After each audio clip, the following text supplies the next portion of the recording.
ilusión, incertidumbre y riesgo. Hoy nos acompaña como ponente Ricardo Ruiz Fernández, profesor de nuestra escuela. Se hizo ingeniero en 1979 y se hizo doctor en 1985.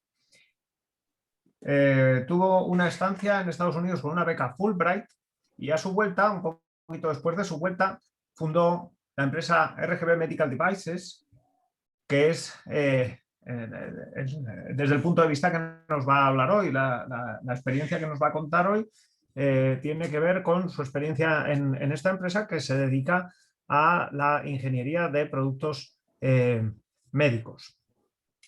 Teniendo en cuenta que nuestra carrera es tradicionalmente orientada al diseño, yo creo que la visión que nos pueda aportar de todo el ciclo de vida, desde la idea hasta poner un producto en el mercado y más en unos equipos tan exigentes desde tantos puntos de vista como son los equipos médicos, puede ser extremadamente interesante. Y sobre esto tengo intención de hacerle algunas preguntas al final.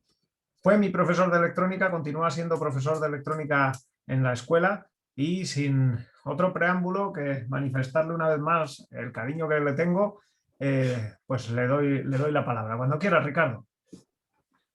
Bueno, pues gracias, Ignacio. Saludos a todos. Yo lo primero quería felicitar a Ignacio precisamente por la labor que está haciendo al frente de la Asociación de Antiguos Alumnos y porque creo que tiene bien tenida una obsesión por la relación que hay entre la universidad y la empresa. He sido miembro hasta hace muy poco de esta asociación y por lo tanto soy consciente de que estamos buscando aterrizar un poco las ideas que se desarrollan en la escuela en connivencia con las exigencias del mundo empresarial. Y me parecía que ya con 64 años que tengo, pues puedo aportar algún pequeño granito de arena de esa experiencia acumulada durante más de 30 años, realmente desde que fundé una empresa del sector médico y además una empresa orientada a cuidados críticos, que son pues, lógicamente los que son más exigentes desde el punto de vista de la calidad. Entonces mi charla realmente va a ir dirigida a los alumnos, sobre todo a los antiguos alumnos que estáis ahora en esas fases de decidir vuestro futuro y de tomar un camino, los alumnos actuales que estáis tomando las decisiones, digamos, importantes de por dónde vais a encaminaros, y también a los que todavía no habéis entrado en la escuela, porque yo creo que esta escuela ofrece algo importante y es vamos a decir, es un observatorio tecnológico extraordinario en muchísimas áreas de actuación.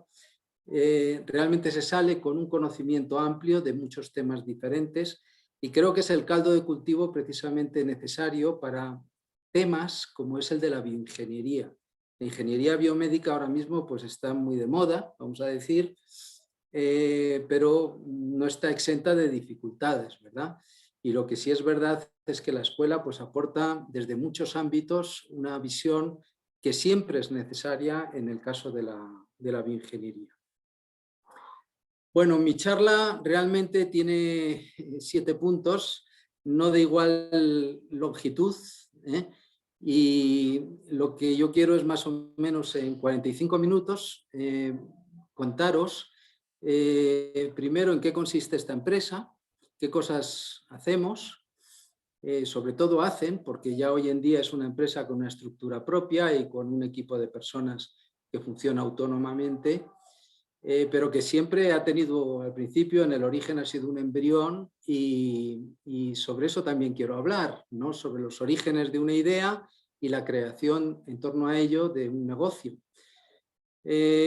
También algunos consejos sobre cómo debe ser ese perfil, en mi opinión, de una empresa emprendedora. Luego, el eje fundamental, que es la innovación. Y sobre todo ya pues lo que da lugar al título de esta charla, que es el ciclo de vida de un equipo hospitalario. Nos vamos a poner en el caso de un aparato que estamos ahora mismo desarrollando para que entendáis la complejidad que tiene llevarlo al mercado.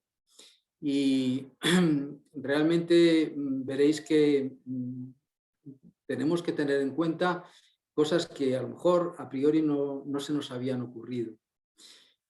Veremos que en ese proceso de desarrollo del ciclo de vida, pues ya hoy se habla del uso de herramientas que son imprescindibles para poder acelerar los procesos y en las cuales todavía hoy se trabaja intensamente en mejorarlo, en mejorar las normas, en mejorar las herramientas, mejorar los métodos de trabajo, para agilizarlos y para hacerlos menos costosos y comentaré sobre todos estos aspectos. Finalmente veremos cómo está el demostrador en marcha que estamos desarrollando. Dice aquí es un clase 3, que es el más exigente de todos, y es un TRL6 que, como veremos, pues no llega al nivel TRL9, que ya sería la puesta en el mercado. Y al final acabamos con una frase que a mí me parece interesante retener. Bien, la empresa, la misión que hemos dictaminado desde el primer momento es un poco el intentar mejorar la tecnología sanitaria. ¿Y cómo una empresa pequeña puede mejorar la tecnología sanitaria? Pues realmente porque una empresa pequeña tiene muchas cosas buenas. En comparación con una empresa grande, una empresa pequeña es ágil, toma las decisiones deprisa y es capaz de alguna manera, aportar ilusión, innovación, basado desde luego siempre en una entrega, en un esfuerzo, vamos a decir, más allá de lo que es el habitual, ¿no? Entonces, realmente esto da lugar a oportunidades, no solamente de que en un momento dado, hablo por cualquiera de vosotros, tengáis una buena idea, la desarrolléis, montéis una empresa, tengáis éxito, vendáis la empresa a una empresa más grande. Bueno, pues esto es un ciclo que es muy habitual y las empresas grandes están deseando encontrar este tipo de oportunidades, porque le van a dar a partir de ahí escalabilidad a la venta y van a cubrir una etapa posterior del producto, ¿verdad? Pero qué duda cabe que, al menos para algunos ingenieros, lo bonito es la etapa de desarrollo, de diseño y de iluminar ideas nuevas, ¿verdad? Y en ese sentido, pues ese ha sido el objetivo de la empresa siempre. Como digo, ya hoy existe una estructura de personal donde en el centro de todo está la calidad, porque hoy en día no se puede concebir una empresa del sector médico si no está basada en que se venden soluciones, no problemas. Y para vender soluciones, los productos que se desarrollan deben ser todos perfectos, no puede haber error. El cliente, que es el médico, en definitiva, no admite errores de ningún tipo en la tecnología y, por lo tanto, las exigencias en torno a la calidad son máximas en este entorno. Bueno, hablar de los orígenes, esto yo creo que os tiene que gustar, queridos alumnos y antiguos alumnos, porque al final de todo, pues todo empieza con una idea, con una propuesta, ¿no? En nuestro caso fue algo realmente ambicioso, que fue el desarrollo de un sistema automático para estabilizar la tensión arterial de un paciente en quirófano. Esto es luego lo hemos aprendido con el tiempo, es quizás uno de los parámetros más complicados y es muy importante porque hay que mantener, mediante fármacos vasoactivos, hay que mantener estable al paciente durante durante la operación. En muchos casos, por ejemplo en cirugía estética, donde queremos que el paciente esté con tensiones bajas para que no sangre demasiado.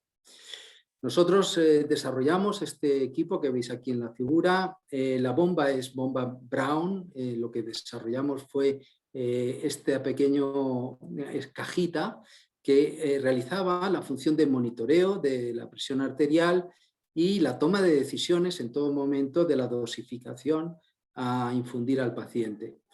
Este equipo llegamos a firmar un acuerdo con la empresa Brown internacional para todo el mundo y llegamos a tener un éxito razonable comercial, vendiendo muchas unidades, por ejemplo a través de Palex en España.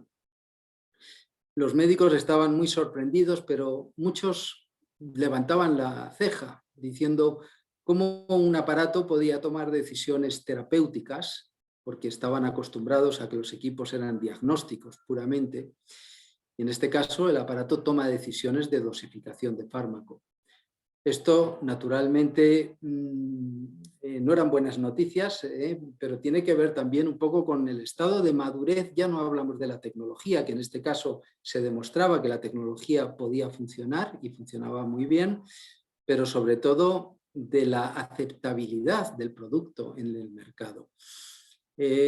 Poco tardó en salir una normativa, una norma que impedía el uso de tecnología, digamos, que operara por control remoto.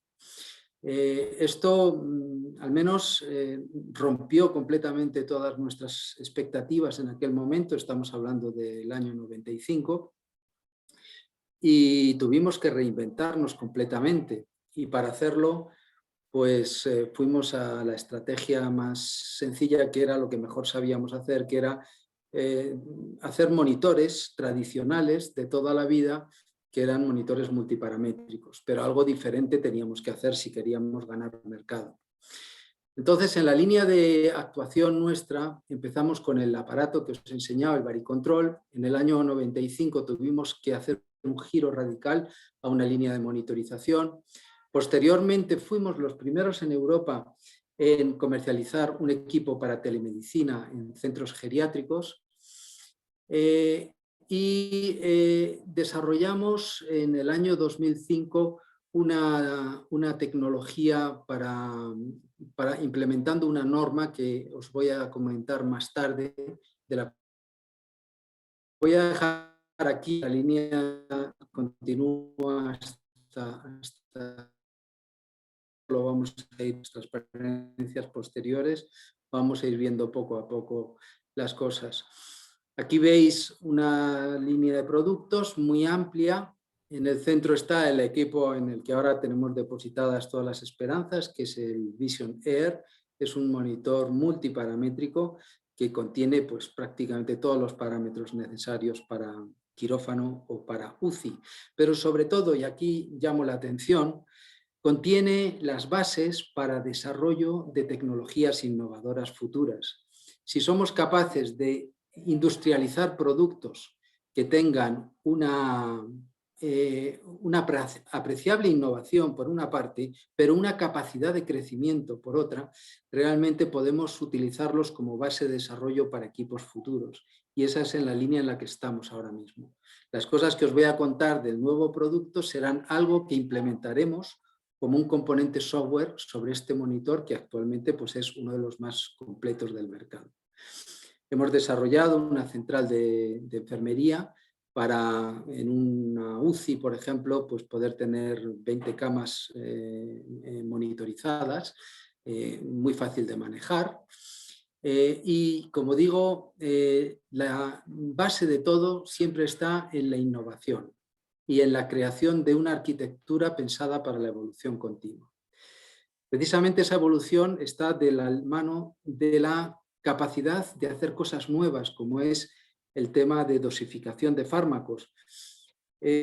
Os he hablado antes de que salió una norma que nos impidió la comercialización del primer producto que salió, el Varicontrol, y esa norma se derogó posteriormente y se liberó de nuevo la opción, apareció una norma que nos posibilita de nuevo a poder hacer este tipo de tecnología y naturalmente estamos en esta fase ahora. Tenemos una gran experiencia sobre tecnología de control biológico de distintos parámetros médicos y es natural que nos hayamos aliado con empresas fabricantes de bombas para poder hacer soluciones más completas. También somos líderes tecnológicos en tecnología de telemedicina, y en esto ya os enseñaré un poco el liderazgo en que se basa. Tenemos soluciones que utilizan el móvil como centro de comunicación y centro de ergonomía para la comunicación a través de la pantalla, y tenemos soluciones de textil inteligente para captación de señales. Lo más interesante tal vez es decir que hemos alcanzado el nivel TRL 9. Veremos que TRL es un indicador de madurez de producto. Cuando llegas al nivel 9 quiere decir que ya estás en el mercado, has logrado lo que es más añorado de todo, que es la certificación de libre venta de un producto, y en la actualidad pues estamos presentes en países muy diversos, en toda Europa, Japón, Estados Unidos. Todo ello implica pues unas enormes dosis de calidad en los productos desarrollados y llegar a convencer a los clientes de que vale la pena trabajar contigo. ¿Cuáles son, si tuviera que hacer un resumen, los logros más relevantes para mí como, vamos a decir, como emprendedor? Pues yo destacaría, por ejemplo, el empujón que dimos en su día a la telemedicina. Y aquí quizás os suene en la foto de la derecha arriba, este señor con camiseta blanca es Tony Blair. A lo mejor sois muy jóvenes para acordaros, pero este fue primer ministro en Inglaterra, y en este caso está haciendo una presentación de nuestro producto que estábamos comercializando bajo la marca Tunstall. Tunstall es un líder mundial en general de call centers y de lo que llaman el alarm pendant, que es el colgante de alarma que se ponen las personas mayores para apretar y avisar cuando tienen una emergencia. Y la tecnología de telemedicina que usan se basa en la tecnología de RGB. La empresa Telefónica, con Movistar a la cabeza en su momento, y Indra, también han utilizado el desarrollo de soluciones a medida. También me hace ilusión recordar, esto es del año 2006, que fuimos cabecera con el monitor Vision que veis aquí por parte de FENIN, que es un organismo que aglutina a las empresas industriales del sector, junto con el ICEX, en el que básicamente decía que no solamente éramos vacaciones, también somos tecnología. Me pareció interesante y estuvo durante 3 o 4 años seguidos utilizándose esta imagen de promoción de la tecnología española. Muy importante, en el año 2003, por primera vez pusimos en marcha en el Hospital Virgen de la Salud de Toledo una solución informatizada en UCI, en la unidad de cuidados intensivos del hospital, de una tecnología que permite la interoperabilidad de todos los dispositivos y la presentación de los resultados y lo que llaman la hoja de enfermería en un único puesto central.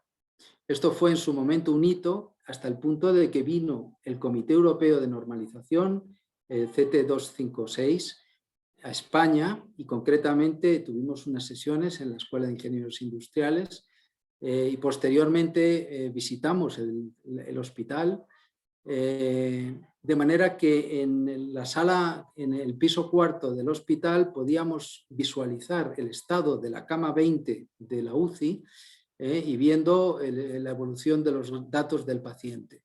Fue la primera vez que se implantó la norma ISO 11073 en todo el mundo. Esta norma es una norma en la que hemos contribuido, hemos participado en su creación. Actualmente es una norma ISO y de alguna manera resuelve la conectividad entre dispositivos muy variados y muy diferentes. El signo vital es un signo complicado, es lo mismo que cuando hablamos de la imagen y el sonido. Pues el signo vital se parece más al sonido, porque son muestras que se toman en el tiempo que tienen que estar sincronizadas, en este caso, porque son signos vitales que proceden de distintos monitores aplicados al mismo paciente y tienen que estar sincronizados a nivel de microsegundos. Entonces es necesario tener unas soluciones de integración de la información suficientemente apropiadas. Tengo que decir que esto se empezó a trabajar en ello en el año 84 y todavía hoy pues estamos un poco en mantillas.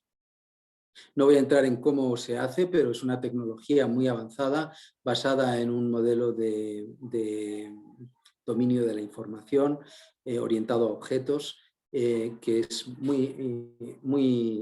vamos a decir, muy relevante. Bueno, esta transparencia lo que quiere es, de alguna manera, poner en evidencia el perfil de la empresa que decide trabajar en esta línea. Decimos que hay que tener ilusión, hay que asumir que la ilusión se basa siempre en realidades, porque si no es así estamos equivocados, ¿no? Y no tenemos un recorrido largo, tenemos que trabajar sobre cosas que realmente pueden ser ciertas. Y tenemos que vencer, vamos a decir, una serie de dificultades, porque en el camino nos vamos a encontrar con muchas etapas de incertidumbre. Aquí veis un camino con dos direcciones y no sabemos cuál tomar y muchas veces no hay forma de saberlo y hay que basarse en la propia experiencia y hay que equivocarse a veces. Lo malo es que no se admiten muchas equivocaciones, por eso yo siempre aplico una regla que es la de por si acaso y por si acaso, porque antes o después te vas a equivocar y es mejor estar prevenido. Hay que tomar decisiones de balanza y de decisiones muchas veces entre soluciones que ninguna de ellas es del todo buena. Pero quizás la clave es no darte por vencido, ¿no? Es decir, que las cosas no son imposibles y todo es un tema que se puede superar con el esfuerzo y con la ilusión y así ha sido hasta ahora al menos, y llevamos 33 años funcionando. Luego, desde el punto de vista de me vais a perdonar que hay ruidos de fondo aquí por el patio, que tengo un patio de colegio, ¿verdad? Estoy rodeado de alumnos por todas partes. Tenemos, espero que oigáis bien, tenemos la innovación como centro, que es la única manera para una pequeña empresa de superar las dificultades, porque nosotros no podemos ofrecer presencia, por ejemplo, a nivel comercial, como la tienen las grandes empresas, pero tenemos que basarlo todo en hacer cosas diferentes. Si nos diferenciamos, podemos competir. Y por eso os pongo aquí la idea precisamente de ese producto que voy a utilizar como ejemplo para que veáis lo que son las fases del desarrollo hasta llegar a la comercialización del producto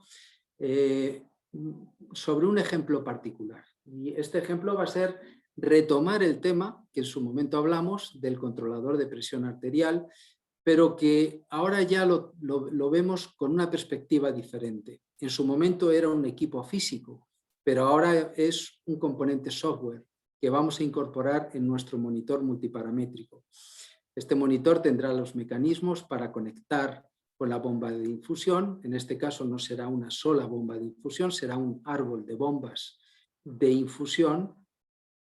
Y no solamente vamos a controlar la presión arterial, porque el entorno del paciente es muy complejo. Estamos hablando de la zona más complicada de todas, que es quirófano, donde el número de parámetros es muy variable, el número de parámetros a controlar. Y somos muy ambiciosos, queremos ir a controlarlo todo. Entonces, por supuesto, el punto de arranque, la presión arterial, para nosotros es el más sencillo, porque ya tenemos mucha experiencia, pero indudablemente tenemos en cartera otros parámetros. ¿La idea cuál es? Pues básicamente sobre un paciente nosotros somos capaces de inventarnos formas nuevas de monitorizar parámetros. Por ejemplo, en este caso la presión arterial no hay que inventárselo, ya todo el mundo sabe cómo se monitoriza. Pero hay otros parámetros, por ejemplo, el gasto cardíaco, por ejemplo, la profundidad anestésica, la relajación muscular, el nivel de dolor del paciente. Todos estos son parámetros que con inventiva se pueden descubrir fórmulas nuevas. Por supuesto hay fórmulas existentes, pero creedme que hasta la fecha todavía no son satisfactorias. Entonces, una vez somos capaces de alguna manera de medir cómo está el paciente, tomamos decisiones terapéuticas sobre qué dosis hay que infundir de qué fármaco en concreto y luego volver otra vez en bucle cerrado a revisar el efecto que ha tenido ese fármaco sobre el paciente. Entonces, nosotros aquí tenemos que decir que con esto ya estamos diciendo mucho, porque ya partimos de una idea concreta, ya sabemos lo que queremos hacer. La idea esperamos que sea buena, ¿verdad? En el pasado nos hemos confundido, porque en su día pues era una idea demasiado temprana. Esperamos que ahora ya esto pueda empezar a funcionar. Tengo que deciros que todavía hoy las soluciones que hay no alcanzan al nivel del control en bucle cerrado. Son controles en bucle abierto, basados en modelado de paciente y en previsiones. Se puede hacer modelos predictivos de comportamiento del paciente basados en los llamados modelos compartimentales para todos los parámetros. Pero hay muchas cosas que estudiar, como es la interacción entre los fármacos, porque cada fármaco puede tener un efecto diferente. Por eso estas cosas hay que hacerlas en laboratorio al principio hasta que ya estamos seguros de los resultados del laboratorio y podemos empezar a iniciar fases experimentales y clínicas. En el caso nuestro hemos desarrollado in-house una serie de herramientas que nos permiten incorporar lo que se llaman los test case, casos de prueba, a través de una interfaz sobre nuestro modelo de paciente, que a su vez está controlado por un modelo de controlador que actúa sobre unas bombas de infusión y en un bucle cerrado nos permite visualizar el efecto que tiene un determinado patrón de comportamiento del controlador sobre nuestro paciente. Es muy importante también saber que hay matemáticas en todo caso siempre presentes, como es el caso del análisis de señal, cuando os decía antes que hay que inventarse fórmulas nuevas para detectar señales biológicas, monitorizar signos vitales que nos reporten información, como es el caso de la expresión de las formas, mecanismos matemáticos para poder deducir parámetros a partir de formas de onda. Y aquí viene una pequeña transparencia de reclamo a todos aquellos de vosotros que estáis pues, queriendo conocer áreas nuevas donde podríais enfocar vuestra profesión, pues saber que básicamente hay muchos ámbitos donde el ingeniero industrial tiene cabida. Por ejemplo, en los cuerpos de estandarización, evidentemente estamos hablando de tecnología compleja y es necesario continuamente ir creando formas y procedimientos de trabajo mejores y implementarlos en base a estándares. Hay tres líneas actuales que hoy se están enfocando, que es la de safety, que es la seguridad del paciente, security, que tiene que ver con ciberseguridad, temas de autenticación, encriptación, etcétera, y performance. Estos son ámbitos donde vosotros os invito a investigar o a trabajar porque están absolutamente de moda. Por supuesto, los creadores de políticas, a través de proyectos financiados H2020 también tenéis opciones de hacer trabajos, participación en comunidades de investigación, por ejemplo la escuela o la industria. Son ámbitos donde se trabaja y intentaré un poco más adelante aclarar dónde creo yo que es más apropiado que trabaje cada uno de de las áreas de la industria o de los centros tecnológicos o la academia. Por supuesto, el dominio de los trabajos, es decir, las áreas de trabajo es muy importante y estamos viendo una convergencia en lo relativo a las normas aplicables, porque estamos viendo que hay muchas coincidencias en ámbitos aparentemente diferentes. Por ejemplo, la automoción automática tiene mucho que ver con las cosas que os estoy contando. Como luego veremos, aborda aspectos novedosos como pueden ser los aspectos de ética que están asociados a este tipo de funcionamiento autónomo, ¿no? Y en general, a nivel global, la industria del comercio. Las áreas de comercio no las podéis despreciar, porque estamos hablando de un comercio que es tecnológico, que requiere de un conocimiento muy intenso sobre las tecnologías. No vale cualquier persona para vender tecnología compleja. Y si no, lo que está pasando es lo que muchas veces ocurre, y es que el comercial no conoce bien lo que vende y vende lo que no tiene. Y esto crea conflictos enormes dentro de las empresas. Entonces vosotros debéis saber que también el área comercial es un área realmente muy interesante dentro de las empresas. Bien, algunos puntos de partida para analizar el ciclo de vida. Estamos trabajando sobre equipos clase 3, que son los equipos de los que depende la vida. Ya os he mencionado las áreas de seguridad, safety, security y performance, que muchas veces son incompatibles, porque si tú quieres incorporar un módulo de encriptación, a lo mejor la funcionalidad se ve comprometida, porque tarda demasiado en procesar esa información. Entonces, todo esto hay que saberlo gestionar bien a la hora de los desarrollos. La importancia de la seguridad es cada vez mayor. Los equipos hoy ya no son equipos aislados, están conectados en red y estamos hablando en este caso de un aparato crítico donde los datos que introduce el usuario, que es el médico, por ejemplo la presión objetivo a la cual quiero llevar al paciente, pues son críticos, ¿no? Hay herramientas y esto es lo que comentaremos un poco más adelante. Hay herramientas para intentar resolver todas estas cantidades de complejidades, como por ejemplo el mecanismo de inyección de fallos, que de alguna manera visualiza dónde se ven los efectos de un fallo provocado para intentar corregir o reparar un daño de forma automática cuando esto se produzca. Muy importante en todo momento la certificación del producto, no se puede olvidar y por lo tanto hay que tener las normas presentes en todo momento. Otros puntos de partida importantes es que estamos hablando de una visión a nivel sistema a partir de componentes. A lo mejor en muchos desarrollos trabajamos a nivel componente. Aquí estamos hablando de un sistema y por lo tanto esto implica una complejidad mayor. Hay también herramientas como por ejemplo son los desarrollos en modelo en V, que mencionaré muy deprisa, pero comentaré. La propiedad intelectual es muy importante. Yo aquí siempre os digo a los alumnos que tienen ideas buenas que el coste de la patente es muy caro. Yo recomiendo que busquéis fórmulas alternativas.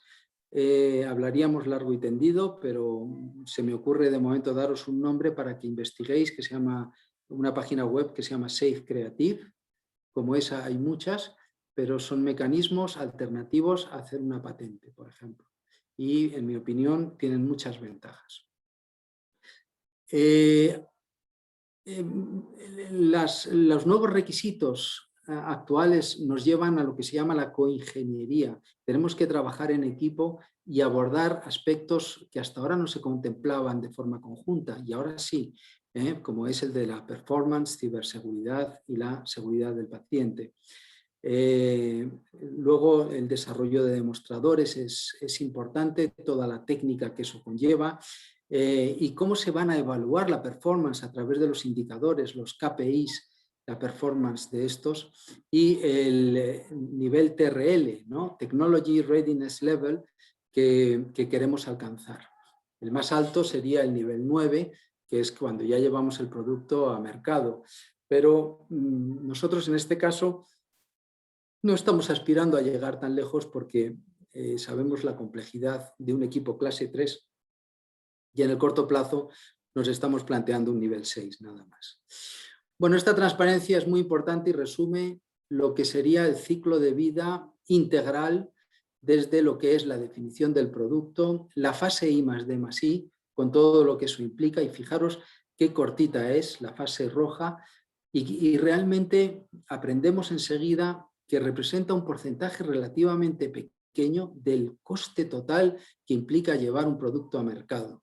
Y esto es una de las razones por las que muchas empresas fracasan, porque piensan que a lo mejor basta con hacer un desarrollo bueno para tener un producto en el mercado. Hay etapas que hay que cubrir, por ejemplo, la validación, que tiene que ver con la evaluación clínica, y siempre conforme al estricto cumplimiento de las normas, los aspectos de fabricación, que tiene que ser vamos a decir, una industrialización del proceso que permita producción en gran escala y a costes bajos, aspectos de homologación, pasar los certificados y por lo tanto ser una empresa calificada con un nivel de calidad suficiente para poder garantizar esa homologación.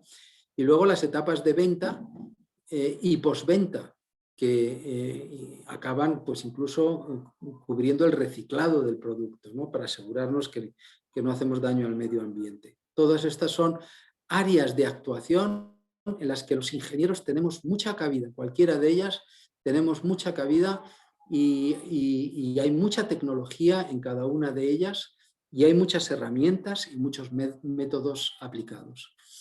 Entonces, nosotros, por ejemplo, en el caso nuestro, que os estoy hablando, nos centraremos en la etapa de requerimiento, modelado, simulación, implementación y ni siquiera llegaremos a validación, nos quedaremos en una etapa previa que es la verificación, porque la validación suele llevar la fase clínica. No voy a hablar de los elementos paralelos que implican en una empresa llevar esto al mercado, porque ya digo que es muchísimo más el trabajo que esto conlleva. Las etapas de, diríamos, gestión de operaciones, la industrialización, comercialización, gestión de recursos humanos, la gestión financiera, son áreas, todas ellas muy complejas y cada una de ellas también tiene sus herramientas propias y también el ingeniero industrial tiene cabida en estos desarrollos de herramientas. Al final, ahora, desde el punto de vista de desarrollo, y estamos centrándonos en esta fase solo en el I+D+I, fijaros que vamos a tener que trabajar sobre un desarrollo de un prototipo que va a tener unos grados aceptables de seguridad, de ciberseguridad y de performance, de funcionalidad. Tenemos que trabajar en la zona de requerimientos y eso implica definir muy bien los peligros asociados y analizar para cada requerimiento qué peligros se nos ocurren que puede pasar y a qué puede afectar. Por ejemplo, aquí estamos poniendo en una tabla pues, un escenario de un caso de uso en el que el médico establece unos valores iniciales de objetivo de presión y de dosificación de fármaco y, sin embargo, por un tema de un hacker, se puedan modificar esos datos y crear una situación de alarma que pudiera llevar a un peligro sobre el paciente. Bueno, pues como todas las cosas que se nos puedan ocurrir. Todo esto forma parte de herramientas. Esta se llama Hazard Analysis y es una de las herramientas que entraría en la fase de concepto. El modelo nube es un modelo que está, digamos, establecido en la norma ISO 26262. Es un modelo que ya se está quedando obsoleto, ya empieza a trabajarse en otras líneas de trabajo y en este caso lo que es relevante es contaros los avances que se están produciendo en la actualidad, porque estas tres líneas de colores diferentes que veis que corren en paralelo se refieren a los tres ámbitos de actuación, el SSP, ciberseguridad, seguridad de paciente y performance, que tienen que correr en paralelo, hasta ahora lo hacían independientemente, y cubrir las etapas asociadas desde lo que es la concepción, la fase de concepción del producto, hasta la fase final de validación.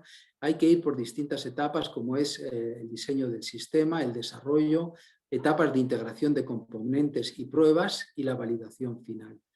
Entonces, aquí lo que aparece como un IP son las nuevas tecnologías, las nuevas estrategias de ataque a estos eventos, hazards, que se pueden producir desde la triple perspectiva y se llaman interaction points. Implican en la práctica pues, que hay equipos de ingenieros que están trabajando en paralelo y que cada uno a lo mejor esté incluso utilizando metodologías diferentes que se consolidan posteriormente y finalmente cada uno en un ámbito diferente llegan a unas reuniones periódicas y en puntos determinados de la fase de desarrollo donde se reúnen para ver a tiempo si están cumpliendo con las expectativas en los puntos de interacción. Otro aspecto interesante es el tema de costes, es decir, incorporar, por ejemplo, un par de programadores que trabajen en paralelo, a lo mejor es bueno muchas veces para lograr una robustez mayor de los desarrollos, pero tiene un coste. Se hacen análisis, pero lo que se intenta siempre es poner filtros en el camino, en las distintas etapas de los ciclos de trabajo, poner filtros para evitar que los errores se propaguen, se puedan detectar con anterioridad. La tecnología de ciberseguridad cada vez es más compleja y tiene más variantes y se está intentando uniformizar a nivel de normas dentro de los diferentes dominios para que, por ejemplo, el de automoción y el médico, vemos que tienen muchos puntos en común, pues puedan trabajar sobre normas parecidas. Aquí tenéis una lista de herramientas, no las voy a comentar todas, pero son herramientas que hoy en día se están desarrollando y donde yo creo que la universidad y los centros tecnológicos también podrían jugar un papel relevante, porque estos son ámbitos, vamos a decir, transversales de desarrollo que, como veis, está complicando mucho todo el tema de desarrollo. Las normativas son cada vez más y más complejas y requieren de herramientas más sofisticadas. Necesitamos soluciones integradas que puedan interoperar entre ellas y que den soluciones globales. Por ejemplo, Frama-C resuelve el análisis de código C de un desarrollo. OpenCert desarrolla la certificación específica para una determinada norma. Y así cada una de ellas. Pero cada una hace una cosa hoy por hoy y no se intercomunica con otra. Por eso la idea sería trabajar en herramientas conjuntas. Aquí tenéis ideas para mejorar el estado actual de cosas. Hay ámbitos que se consideran interesantes, como es, por ejemplo, la Agile Engineering, que es la ingeniería ágil, que es, pues eso, mecanismos para acelerar los procesos ingenieriles en el desarrollo, en las fases de desarrollo, en lo que se llama el PLC, el Product Life Cycle, ciclo de vida de producto. La certificación incremental, cada vez que en un aparato médico cambiamos una coma, automáticamente hay que volver a certificar. Imaginaros lo que es eso. Pues todo esto complica mucho los procesos y hay que aprender tecnologías o fórmulas nuevas para que se pueda hacer una certificación incremental. La ingeniería concurrente, ya os he mencionado antes, por ejemplo, para las SSP que he mencionado antes, pues es la forma de atacar conjuntamente distintas actividades. La deuda tecnológica, que es cuando tú haces un desarrollo, pero lo haces desde el principio mal, con pocas miras, y enseguida te das cuenta que has puesto un microprocesador de poca potencia y que tienes que empezar desde cero. Eso es una deuda tecnológica. Y si las cosas se hacen, ¿a qué tamaño hay que hacerlas y cómo se dimensionan para no quedarte corto, pero tampoco excesivamente largo? Ahora está muy de moda la inteligencia artificial y la Internet of Things, y estas son áreas también donde los ingenieros industriales tenemos una cabida. Y un área nueva que está emergiendo,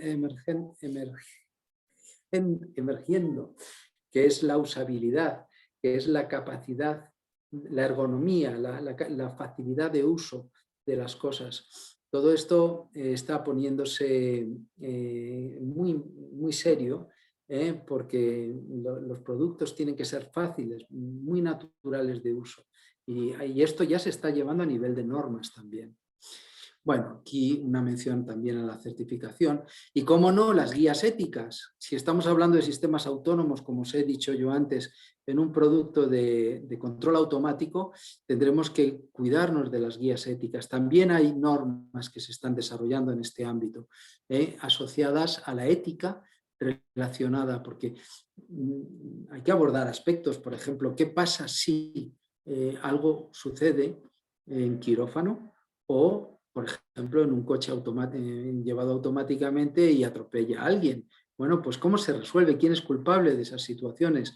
Todo esto son, en el fondo, las cosas que retrasan también los avances tecnológicos, pero hay que resolverlos si queremos hacer las cosas bien, ¿no? Y como veis, pues ya hay normas que están, todo un cuerpo de normas que se está desarrollando para abordar todos estos aspectos.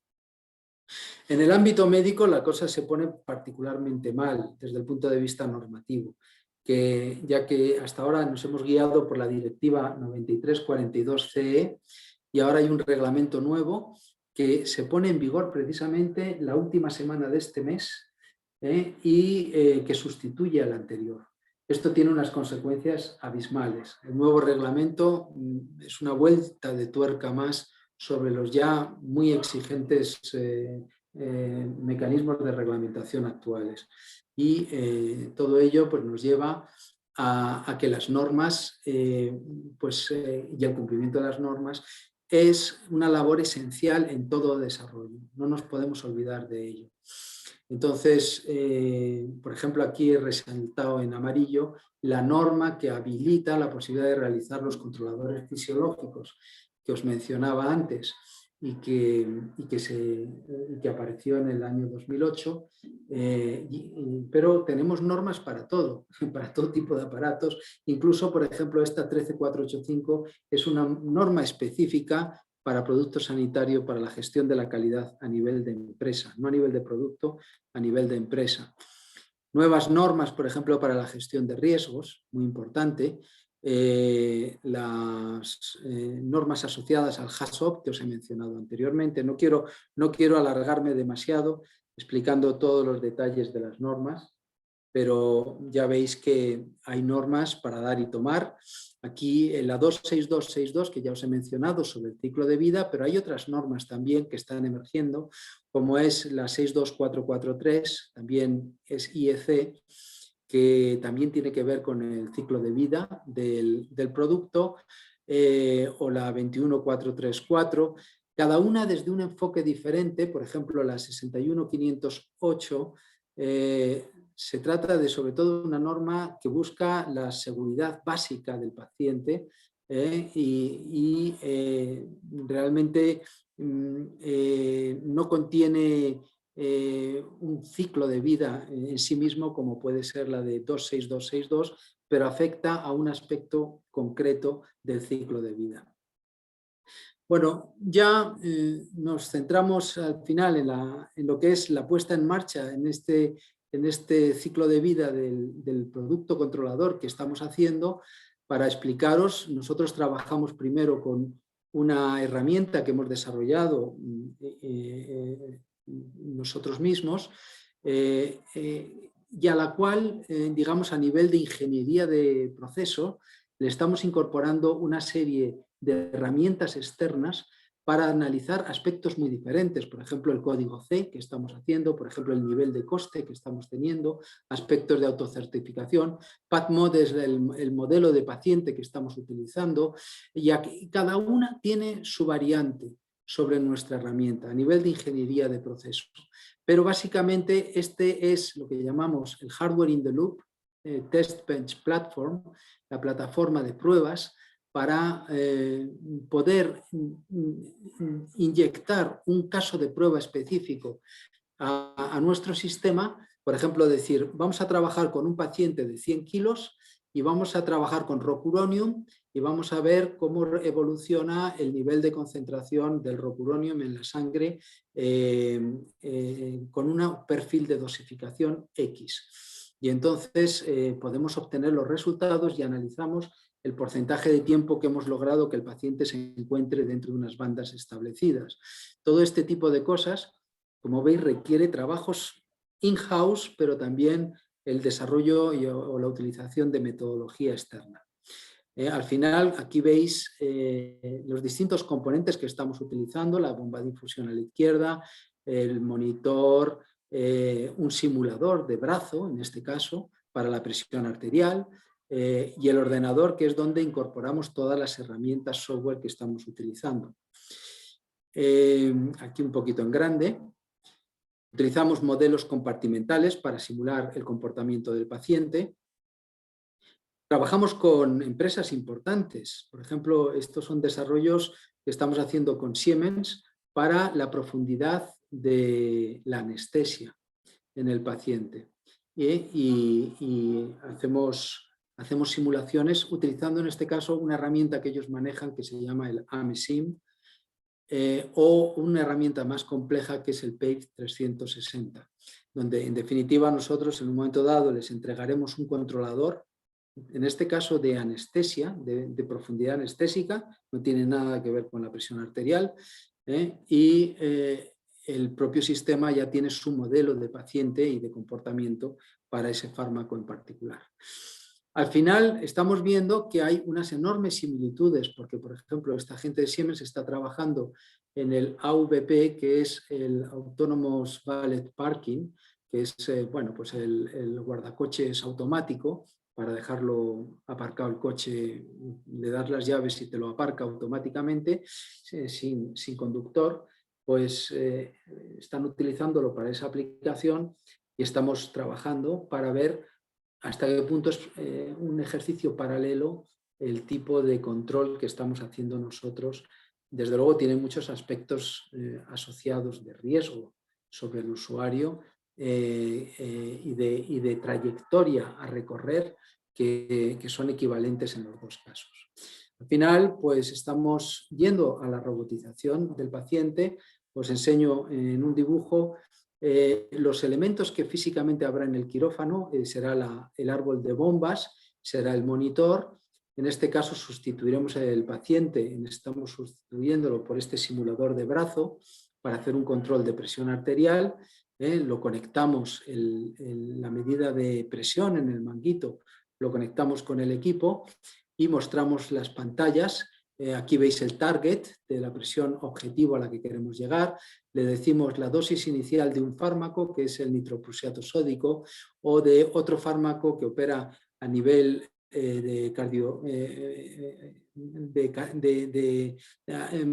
más proximal al corazón, porque el otro es vasodilator periférico, que es la nitroglicerina. Entonces, trabajando en este caso con dos bombas, pues buscamos un control y mantener al paciente en unos niveles estabilizados durante un cierto tiempo. Esto que estamos viendo es una simulación, pero como os he dicho, esto procede de un algoritmo que ya desarrollamos hace muchos años, cuando ya esto era posible, porque entonces no existía un impedimento para la norma y el tipo de controles que obteníamos era excelente. Por lo tanto, sabemos que nuestro controlador funciona muy bien utilizando estos dos fármacos. Y aquí veis un vídeo funcionando para que veáis que el equipo está operativo ahora mismo. Estamos viendo que las bombas están infundiendo las dosis que les marca el equipo y realmente el equipo incorpora ya dentro el algoritmo de control para la regulación de la presión arterial. Ok, y ya para terminar, una frase interesante que el pobre Charles Duell, Commissioner of US Patent Office en 1899, se le ocurrió decir que everything that can be invented has been invented. Y esto es un poco, yo creo, es una frase apócrifa, pero yo creo que nadie se atrevería a decirlo hoy. Hay ámbito de invención en todo y os diría lo contrario. Estamos en la empresa absolutamente necesitados de la innovación para hacer más ágiles los procesos, que son extraordinariamente complejos. Bueno, y con esto acabo. Creo que me he extendido un poco más, Ignacio, en mi presentación, pero bueno, espero que os haya parecido interesante.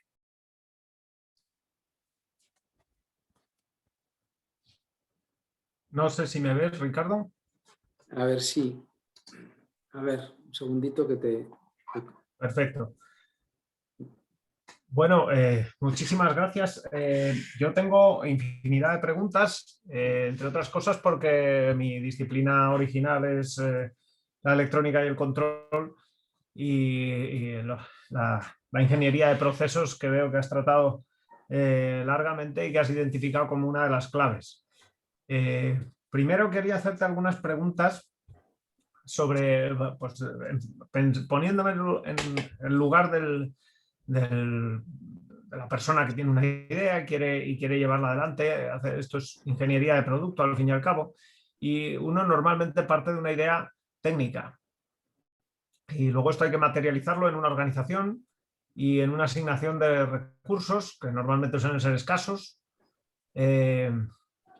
Entonces, si tú tuvieras una idea, por ejemplo, ¿qué especialidades, cómo organizarías un pequeño grupo de personas? ¿Qué especialidades crees que serían las claves para tener a personal dedicado a uno de los 100 temas que hay alrededor? Pues puede haber uno de cuentas, otro de búsqueda de proveedores. Yo no sé, ¿en qué áreas lo dividirías? Bueno, yo creo que en la escuela tenemos la suerte de que hay especialidades de todo lo que se necesita. Quizás nos quedaríamos cortos, ¿no? Porque lo que tiene la bioingeniería y la ingeniería asociada a las necesidades de los equipos médicos es que todo es poco. Realmente tú te pones a analizar cualquier parte del cuerpo y los niveles de complejidad son tan altos que enseguida notas que te quedas corto, ¿no? Y que nos faltan herramientas. Pero vamos a decir que poniendo el foco en cosas realistas que se pueden realizar, evidentemente ya has visto mi trasfondo es automática y electrónica y por lo tanto hardware, software, este tipo de diseños. El equipo de gente que trabaja conmigo tiene principalmente ese perfil, pero por ejemplo nosotros hemos tenido que aprender a hacer ciertas soluciones en tecnología textil inteligente. Y lo que sí tenemos, yo creo, el ingeniero, la formación que tiene es muy amplia y con una actitud apropiada, yo creo que no hay nada que se le resista. Entonces, tampoco hay que encasillar por el hecho de que has estudiado una determinada especialidad, pues voy a coger un poquito de aquí, un poquito de allá. Yo creo que aquí se busca sobre todo, yo creo que nuestra labor como profesores es realmente enseñar a aprender y que cojan el gusto por aprender, porque eso les va a dar porque las herramientas que les vamos a enseñar de matemáticas, de conocimientos básicos de física, etcétera, etcétera, son más que suficientes para luego abordar los distintos aspectos. No estamos hablando de ingeniería, de investigación básica, estamos hablando de investigación aplicada. Y en ese sentido, yo creo que el ingeniero industrial tiene un perfil idóneo. Ahora, respecto a ámbitos, pues ya lo has visto. O sea, si te pones a analizar el ciclo de vida de un producto, es que cubrimos todo. Es que hace falta en todos los aspectos, desde la electrónica, la mecánica, bueno, ya ahora tenemos algunas asignaturas de biomateriales, ¿no? Y bioquímica. Todo este tipo de elementos, vamos a decir que nos hacen capaces. Pero sobre todo yo diría que tenemos la actitud. El ingeniero industrial, yo creo que el que sale de la carrera y se ha creído la carrera, desde luego tiene la actitud apropiada digo lo que se ha creído porque yo me la creí, ¿sabes? Y Y bueno, si te crees la carrera, realmente te das cuenta de que las herramientas que tienes son muy grandes, ¿no? Yo en eso no puedo estar más de acuerdo. Yo, sin embargo, sí he notado que la escuela tradicionalmente ha tenido un sesgo hacia el diseño, digamos, técnico, tal vez menos del proceso de ingeniería, que realmente es muy importante. Y yo creo que ha quedado claro en tu presentación cómo muchísimos aspectos intervienen al final del diseño. Estoy pensando en cómo requisitos de seguridad pueden condicionar al final qué microprocesador tienes que poner porque hay que aumentar la carga de proceso o si tienes que hacer una estructura más modular o menos modular. Y eso al final acaba impactando no solo en el diseño técnico, sino en los costes, bueno, todo lo demás. Entonces, yo creo que el ver cómo todas esas piezas se encajan y se influyen unas a las otras, a mí me faltó un poco, luego lo tuve en el doctorado porque tuve la suerte de dedicarme a lo que me dediqué, pero yo creo que en la carrera, en lo que ahora sería grado más máster, pues sería muy interesante ampliar esa visión. No sé si a ti te pasó lo mismo, lo habrás tenido que aprender sobre la marcha. Bueno, eso desde luego. O sea, claro, es muy difícil en el periodo de tiempo que están los alumnos abordar todos los ámbitos, ¿no? Porque ya sabes aquello de que si dispersas mucho, pues profundizas poco, ¿no? Y el equilibrio es muy difícil de encontrar. Estoy completamente de acuerdo contigo que estamos muy centrados en el diseño. ¿Eso es bueno o es malo? Vamos a ver, es que yo no sé, en tu caso, por ejemplo, pero a mí siempre yo he necesitado una motivación para estudiar. Yo he necesitado y soy capaz de dedicar muchas horas a cualquier tema si veo que hay una razón detrás importante. Y entonces, a mí me parece que en las asignaturas, en algunas que impartimos nosotros, yo creo que, por ejemplo, nuestro departamento es bastante pragmático en ese sentido. Yo estoy dando una asignatura que se llama Diseño de Sistemas Electrónicos, por ejemplo, que realmente profundizamos en diseño, exclusivamente en diseño, pero verdaderamente en la parte analógica además, nada más. Pero realmente el alumno aprende a pensar, que yo creo que es lo más difícil, y a creerse que es capaz de hacer las cosas. Porque tú ves un avión volando y si no has visto un avión antes, piensas que es imposible. Pero cuando lo ves, es que ya la cabeza se te ha cambiado. Y entonces, cuando los alumnos han cogido, ahora que estamos con el COVID, y han cogido un programa de modelado, y con el modelo, porque antes lo hacían físicamente con componentes, pero han hecho un modelo y ha llegado al resultado final, y se lo han creído y lo han visto, a mí me parece que ahí hemos cubierto una labor naturalmente insuficiente. Y es verdad que a nivel de sistemas nos falta mucho, nos falta mucho. Ahora, tú fíjate que la cantidad de cosas que se pueden hacer, el ámbito tan amplio, daría para 2 o 3 carreras. Es que realmente, por lo menos yo creo que sí deberíamos en la escuela intentar poner en conocimiento la existencia de todas estas cosas. Y luego ya ver de qué manera se puede ir progresivamente acercando a una cosa más completa, ¿no? O sea, yo lo que sí que aprecio es que, y me da pena, es que el ingeniero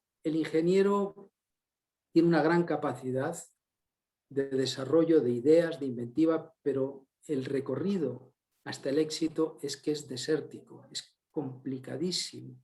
La cantidad de obstáculos que se va a encontrar es enorme. Yo he hecho aquí un pequeño esbozo de la cantidad de aspectos que hay que cubrir para poder llegar hasta el final.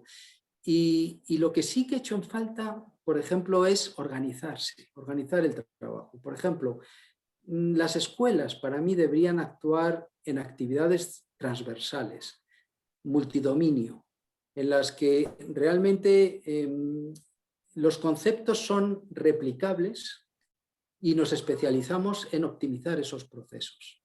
¿no? Y esos son un poco como los escalones para que luego, digamos, en sentido vertical, cuando se analiza un caso de uso o un negocio, pues realmente las empresas puedan venir, apoyarse en la universidad y ir saltándolos de escalón en escalón y resolviendo los problemas que se le van planteando. O sea, aquí hay un rol social que hay que plantearse, ¿no? Porque a mí me parece que de alguna manera está todo como mezclado. Muchas veces ves centros tecnológicos que están haciendo exclusivamente I+D. Pero I+D en el sentido de aspectos demasiado puntuales, demasiado resolver un problema particular, muy concreto. Y a lo mejor eso es una labor que tiene que hacer la empresa, porque la empresa lo que tiene que hacer es realmente aspira a llegar al negocio final, que es cuando consigue el certificado de libre venta y se puede poner a empezar a vender. Pero para llegar ahí ha partido una idea que no tiene que ser complicada y esa idea la tiene que desarrollar, pero luego hay que hacer un montón de pequeñas cosas a nivel ya de sistema, de procesos, como hemos estado viendo, en las cuales se podría apoyar mucho en centros tecnológicos o en la propia universidad, ¿no? Me parece que habría que de alguna manera estratificar el rol que debe jugar cada parte, ¿no? Bueno, yo creo vamos, yo veo que los dos más o menos vemos la importancia del punto de vista general, del ser capaz de entender varias especialidades y no una. Vamos un poco en contra de la tendencia de la especialización, pero en el fondo al final el desarrollo de cualquier producto, yo he tenido mis propios desarrollos y he podido comprobarlo en carne propia, implica tantos aspectos que tienen que aparecer forzosamente en todo el proceso, tanto de diseño como de comercialización, todo. Has mencionado antes una cosa interesante, la necesidad de que las personas dedicadas a la comercialización conozcan técnicamente el producto, Claro, fundamental. claro. Pues en todos los aspectos, el aspecto normativo, por ejemplo, un conocimiento en profundidad de las normas, no, por muy especialista en diseño que se sea, no se puede estar al margen de eso.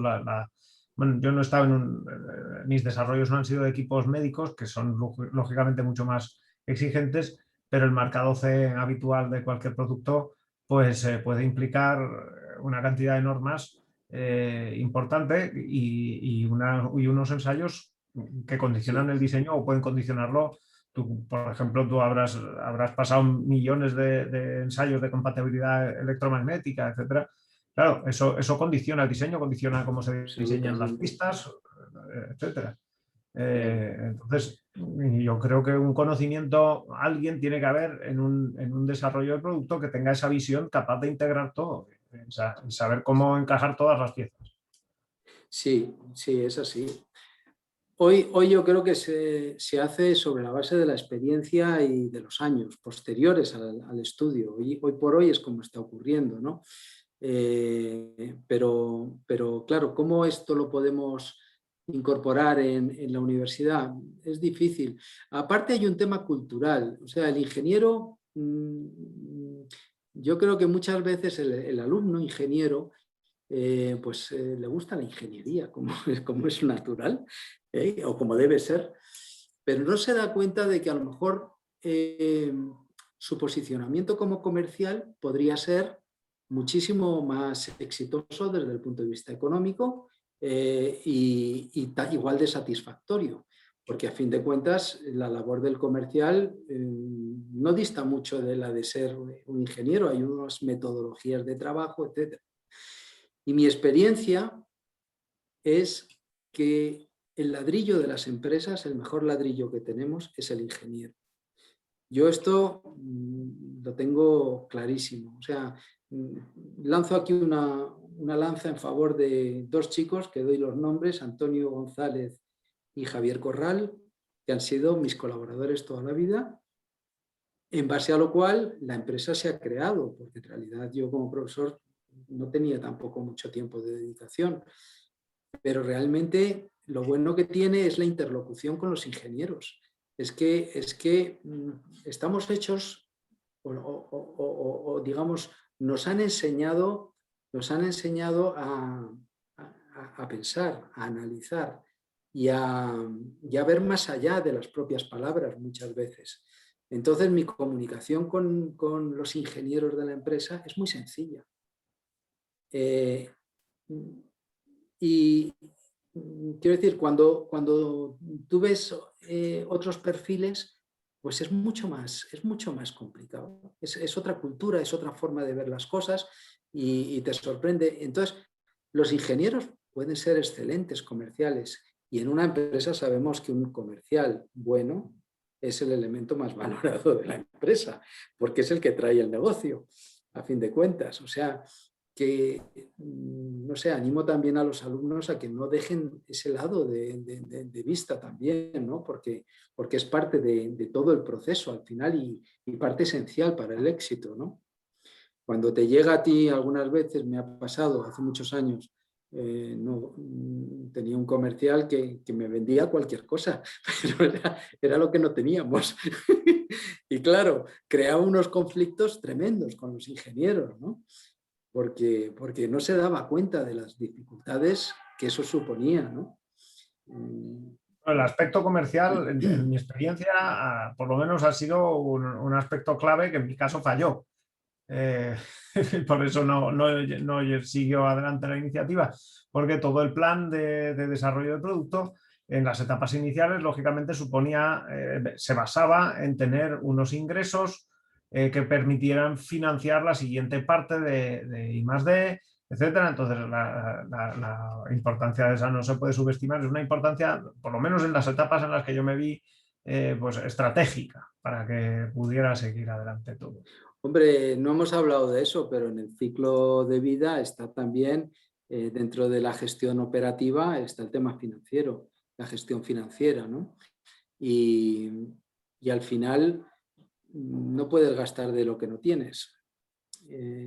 Tienes que aplicar la máxima del por si acaso y por si acaso y apretarte el cinturón permanentemente para cuando te vengan mal dadas, porque te vendrán, ¿no? Entonces es parte, digamos, de las dificultades que abordar.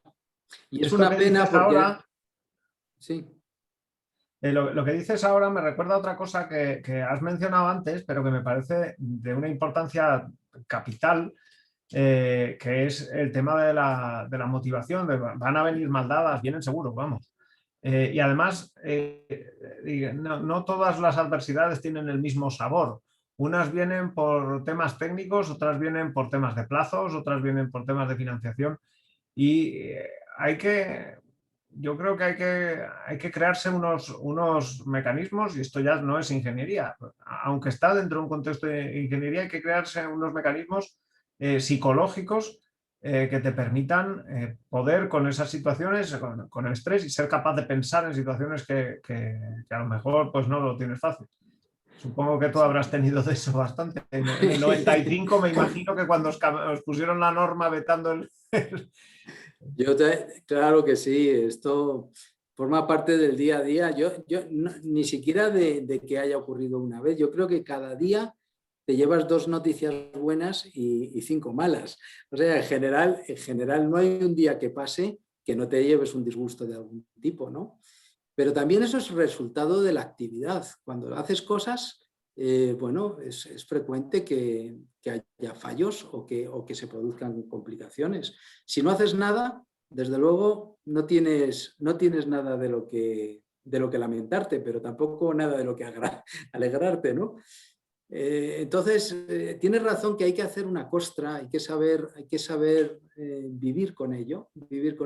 Y yo creo que eso forma lo que sería la esencia del empresario, ¿no?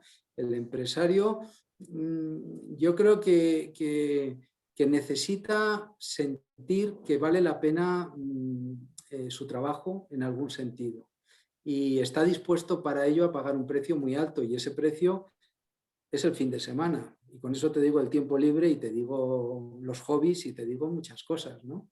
Entonces, muchas veces es una balanza, ¿no? Y hay veces que dices, bueno, ¿hasta qué punto me compensa? Claro que sí, se pasan malos momentos, naturalmente. Pero es una forma de vida, realmente. O sea, yo no animo a la gente a hacerse empresaria si no tiene algo realmente que le motive. Pero yo creo que no necesitas ser empresario para sentir también esta satisfacción, ¿no? Empresario, tú puedes ser un empleado de una multinacional y tener muchísima más responsabilidad que un empresario de una empresa pequeña. Y tu trabajo ser no tan arriesgado, pero ser igualmente gratificante con tus objetivos cumplidos, etcétera, etcétera. Yo creo que aquí cada uno tiene su perfil, ¿eh? Yo me acuerdo cuando jugaba al fútbol de jovencito, que a mí me gustaba siempre el equipo que veía perdedor, ¿eh? Y me ponía a jugar con ellos, porque si juego con un equipo que va a ganar, es que ya está jugado el partido. Prefiero jugar con el que me dicen que va a perder, a ver si lo hago ganar, ¿sabes? Bueno, pues tiene que ver con la mentalidad esa, ¿no? A lo mejor soy masoca, no lo sé. Bueno, quería abrir el turno de preguntas por si acaso alguien quiere hacer algún comentario, alguna pregunta, algún consejo.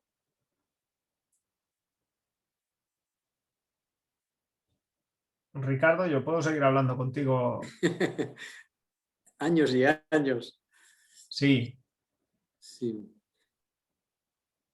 Bueno, respecto a esto que decíamos de las adversidades, yo también vi que no es solo una costra, también eso tiene sus técnicas y puedes ver qué tipo de adversidades requieren costra y se solucionan en el tiempo, cuáles necesitan actuación rápida y al final desarrollar un poco una actitud propia. Y en esto yo he visto de todo, he visto estilos que se enfrentan a la dificultad como leones, he visto otros que intentan que se vaya sola en el tiempo y todo eso. Y al final es un poco de personalidad y un poco de técnica de cómo te enfrentas a las cosas. No sé qué opinas tú de eso. Bueno, en mi caso a mí me crea hiperactividad. Eso yo lo sé de sobra. Cuando estoy bajo tensión o bajo estrés, me libero más haciendo una actividad frenética y muchas veces a lo mejor no necesariamente enfocada a resolver ese problema que a lo mejor no tiene solución, pero sí intentar buscar variantes o cosas nuevas, ¿no? Mantener la cabeza, vamos a decir, activa porque es verdad que lo malo de todo siempre es la preocupación. A mí el trabajo no me preocupa, a mí me preocupa la preocupación. Cuando hay mucho trabajo, pues bueno, a veces es un rollo, pero lo superas. Pero claro, cuando hay detrás repercusiones, eso sí se pasa mal, ¿no? Y en ese sentido, mi forma de abordarlo es provocándome más actividad. Tengo hobbies, ¿eh? También hago cosas que me gustan. Hago composición musical, por ejemplo, ¿eh? Entonces, utilizo programas bueno, de música y bueno, también eso me entretiene, ¿no? Es decir, que se intenta sacar la ilusión por otras partes. Por supuesto, yo creo que yo creo que esas cosas es que son necesarias, porque son las que te permiten mantener la mente en un estado capaz de pensar y capaz de reaccionar, porque si no llegas a un bloqueo mental y al final entonces es cuando se viene todo abajo. Entonces a unos les da por el deporte, a otros les da por la música, entre los que me cuento, pero puede haber diversas cosas, pero es importante tener la conciencia de que para rendir mucho hace falta distraerse o descansar mucho. Descansar en un sentido amplio, que no tiene por qué ser tumbarse en un sofá, puede ser, como decías tú, una hiperactividad grande. Pero lo que está claro es que hay que actuar, creo yo, vamos, esa ha sido mi experiencia. Si no, si no se hace nada por salir y cobrar un poco de perspectiva a los problemas, se te va abajo la empresa al primer mes. Sí, Vamos, no sé. yo lo que sí he visto es que en algún momento he notado el viento a favor.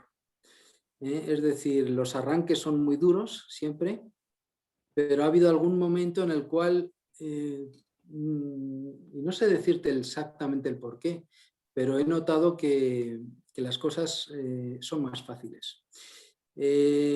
No me atrevo a crecer más, tengo que decir, es una empresa pequeña, en este caso 12 personas directas y a lo mejor otras 10 indirectas, pero no me atrevo a crecer más porque ya se me saldría de mis capacidades de reacción, ¿no? Pero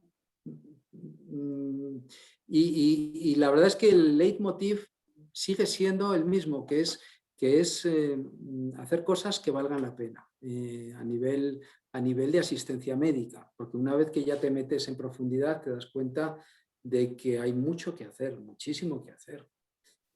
O te lo digo de otra manera, las cosas se pueden hacer mucho mejor de cómo se hace.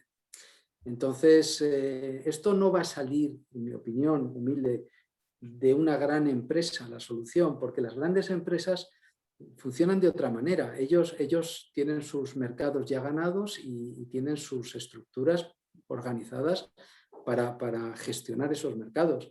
Pero eso no quita que no te dejen de observar y que estén atentos a las cosas nuevas que aparecen, ¿no? Y de hecho mi relación con las empresas grandes es muy buena. Ya os he comentado antes que estamos colaborando en este proyecto del controlador de nivel de profundidad anestésica, estamos colaborando con Siemens, por ejemplo, ¿no?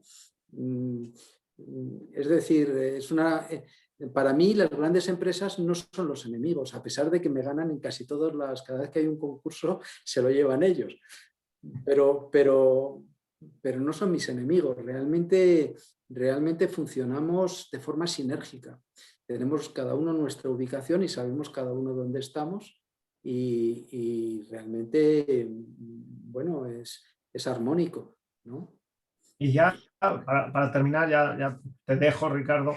Dime, ¿dónde crees que está en tu opinión, dónde está el siguiente paso que va a suponer un cambio? A mí ha habido una cosa que me ha llamado la atención, que ha sido que no se puede cerrar el bucle con el paciente.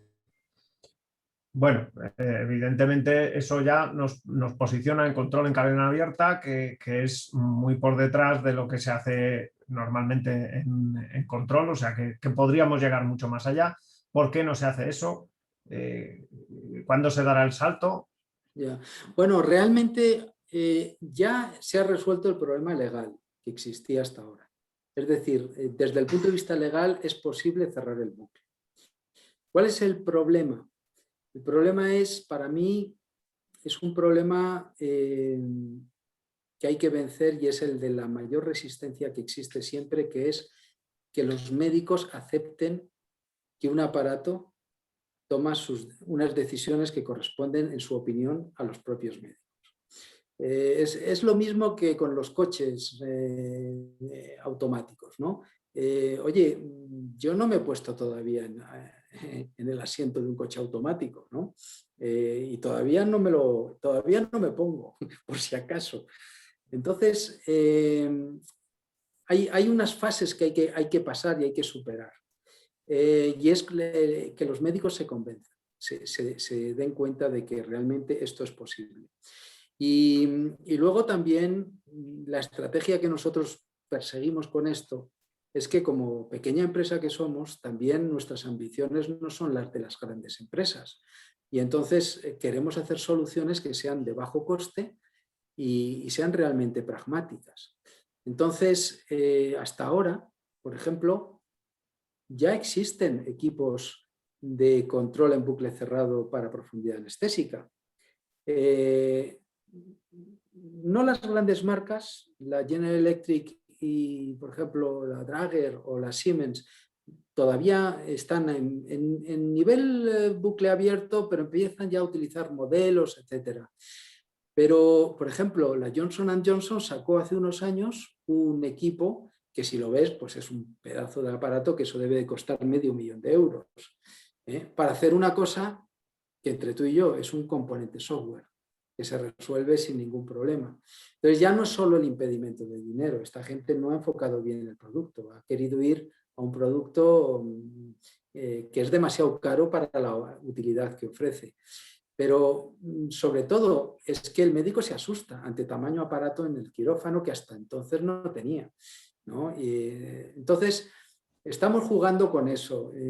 Ahora te diré que hoy en día en anestesia, en cualquier tipo de parámetro de control, el médico tiene un móvil al lado y está utilizando algún tipo de aplicación que le está ayudando a tomar decisiones. Esto está ocurriendo. Entonces, eso no es bucle cerrado.